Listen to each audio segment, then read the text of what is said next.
मेरे प्यारे साथियों, मेरा नाम मुस्कान है। मैं मुंबई की रहने वाली हूँ। मेरी उम्र अभी 20 साल है। हमारे परिवार में हम 4 लोग हैं। मैं, मेरा भाई और अम्मी अब्बू। ये बात मैं जो आपको बताने जा रही हूँ, मेरे जीवन की घटी घटना है।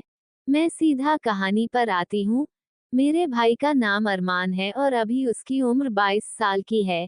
ये पिछले साल तब की बात है, जब मैं जवान हो गई और मेरे भाई की उम्र भी जवानी से भरपूर थी। मैंने अभी अभी जवानी में पैर रखा था और मेरा भाई मुझे घूरता था। उस समय मैंने इतना ध्यान नहीं दिया। मुझे उस समय इन सब चीजों के बारे में कुछ भी नहीं पता था। एक दिन दोपहर को जब भाई नहाने गया था तो मैंने सोचा कि जब तक भाई नहा रहा है, तब तक मैं उसका कमरा साफ कर देती हूँ। जब मैं कमरा की सफाई करने भाई के रूम में गई तो मैंने देखा कि भाई का मोबाइल बेड पर चालू ही पड़ा है। मैंने भाई का मोबाइल उठाया तो उसमें वीडियो चल रही थी। मैंने उसको देखा और थोड़ा डर गई, पर फिर देखने लगी। ये सब मैं पहली बार देख रही थी, मुझे कुछ कुछ हो रहा था। वीडियो को देखते देखते मैं अपना हाथ इधर उधर चलाने लगी। ये सब मैं पहली बार कर रही थी।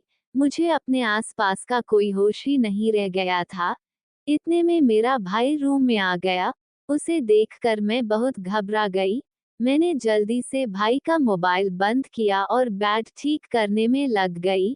मुझे डर लग रहा था कि कहीं भाई ने मुझे देख तो नहीं लिया, लेकिन भाई ने कुछ नहीं बोला और मैं भाई के कमरे से बाहर आ गई। अब रात हो गई थी लेकिन मुझे नींद नहीं आ रही थी।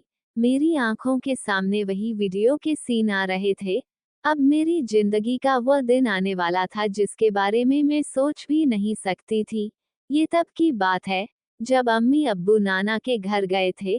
वे लोग हम दोनों भाई बहन को घर का ख्याल रखने के लिए यहीं छोड़ गए थे। हमें पता था कि अम्मी अब्बू 15 दिन के लिए गए हैं, क्योंकि अम्मी अब्बू हर साल नाना के यहाँ जाते हैं और 15-20 दिन में ही वापस आते हैं। अब होली वाला दिन आ चुका था। मुंबई में हम लोग बिना किसी भेदभाव के होली खेलते हैं। भाई अपने दोस्तों के साथ होली मनाने चला गया और मैं भी अपनी सहेलियों के साथ होली खेल रही थी। मैंने अपनी सहेलियों के साथ पूरे दिन मजे किए थे और शाम को घर आ गई थी। घर आकर देखा तो भाई नहीं आया था। मैंने भाई से फोन से पूछा तो उसने कहा कि उसे आने में देर हो जाएगी। उसके बाद मैं नहाए और कपड़े धोए। उसके बाद दोनों के लिए खाना बनाया, फिर फोन चलाने लग गई। मैं काफी थक गई थी इसलिए मैं सोफे पर ही सो गई और मेरी गहरी नींद लग गई। रात को जब आंख खुली तो उस समय 1:30 बजे बज रहे थे और कोई दरवाजे की घंटी बजा रहा था। जब मैंने जाकर दरवाजा खोला तो मैंने देखा कि भाई का दोस्त भाई को घर पर लेकर आया है।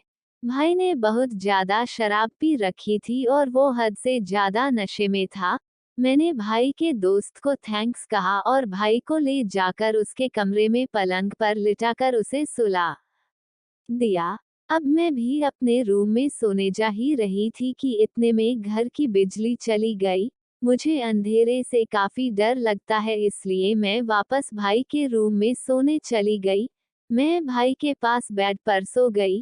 कुछ देर बाद मुझे महसूस हुआ कि भाई का हाथ मेरे पेट पर था और बहुत गर्म हो रहा था। उसकी तबीयत बिगड़ी गई थी।